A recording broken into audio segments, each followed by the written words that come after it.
నమస్కారం అండి. నా పేరు doctor Sunil Reddy, consultant neuropsychiatrist and sexologist at Treatment Range Hospital KBHB Hyderabad. So అంగస్తంభనకి మనం మాట్లాడుకున్నట్టు రక్త సరఫరా, nerve supply and hormones and muscular built and ముఖ్యంగా ఎమోషన్స్ ఇవన్నీ మనకు ఉంటే సమపాల్లో ఉంటే అంగస్తంభన అనేది రెగ్యులర్గా జరుగుతుంది. ఇవన్నీ ఉన్నా కానీ ఒకసారి ఎమోషన్స్ ఇబ్బంది పడిన అంటే పార్ట్నర్ ఇష్యూస్ వల్ల కావచ్చు, వాళ్ళలో యాంగ్జైటీ డిప్రెషన్ వల్ల కావచ్చు, లేని దానివల్ల వాళ్ళకి ఎరెక్టైల్ డిస్ఫంక్షన్ అనేది వస్తుంది. సో ఈ వీడియోలో ఏంటంటే మనము చాలా వరకు నా దగ్గరికి ఈ నరాల బలహీనత ఉంది, అందుకే నాకు అంగస్తంభన కావట్లేదు అనేసి వస్తుంటారు.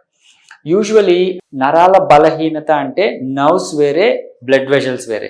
ఇక్కడ మనం పిక్చర్లో చూస్తే అంగానికి నర్వ్ సప్లై ఎల్లోగా ఏవైతే ఉన్నాయో అవి బ్రెయిన్ నుంచి సప్లై అయ్యే నర్వ్స్, అండ్ ఏవైతే బ్లూ కలర్లో ఉన్నాయో అవి వీనస్ సప్లై అంటే పెన్నిస్లో ఉన్న రక్తాన్ని హార్ట్కి తీసుకువెళ్ళే రక్తనాళాలు.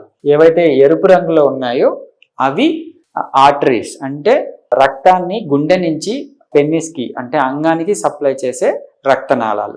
సో ఇక్కడ నరాల బలహీనత అంటే లిటరల్ మీనింగ్ ఏంటి అంటే నరాల్లో ఏదన్నా జబ్బు ఉన్నప్పుడు అంగం స్తంభించకపోవటం, అది కూడా జరుగుతుంది.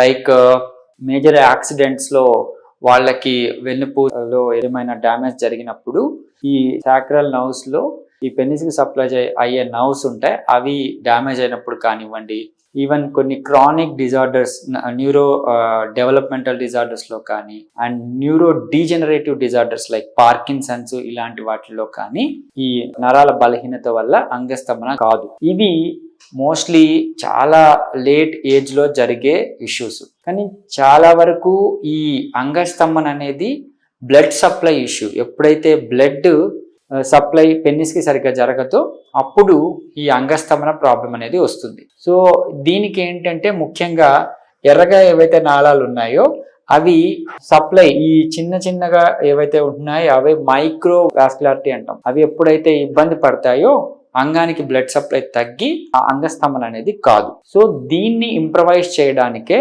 మనము లో intensity extra corporeal shock wave therapy అనేది ఇస్తాం. సో దీంతో ఏమవుతుంది అంటే ఈ ఎర్ర రక్తనాళాలు అంటే నరాల మీద కాకుండా దీనికి ఎఫెక్ట్నిచ్చే ఆ వేవ్ థెరపీ ఏం చేస్తుంది, నియోవాస్కులరైజేషన్ అనే పద్ధతి ద్వారా కొత్త రక్తనాళాలు ఏర్పడి అంగానికి రక్త సరఫరా అనేది ఇంక్రీజ్ అవుతుంది. దాంతో ఆల్రెడీ మంచిగా ఉన్న హార్మోన్స్ కావచ్చు, నరాలు కావచ్చు అండ్ ఎమోషన్స్ కావచ్చు అన్నీ సర్దుబాటై వాళ్ళకి ఎరెక్షన్స్ అనేటివి ఇంప్రూవ్ అవుతాయి. ఈ షాక్ వేవ్ థెరపీ అనేది ఎటువంటి సైడ్ ఎఫెక్ట్స్ లేని థెరపీ. మిగతా వాటికి ఎటువంటి డ్యామేజ్ లేకుండా అంగంలోని రక్తనాళాలను ఇంప్రవైజ్ చేసే ఒక థెరపీ. సో దీన్ని యూజ్ చేసుకొని అంగస్తంభన ప్రాబ్లమ్ని సరి చేసుకోవచ్చు. Thank you.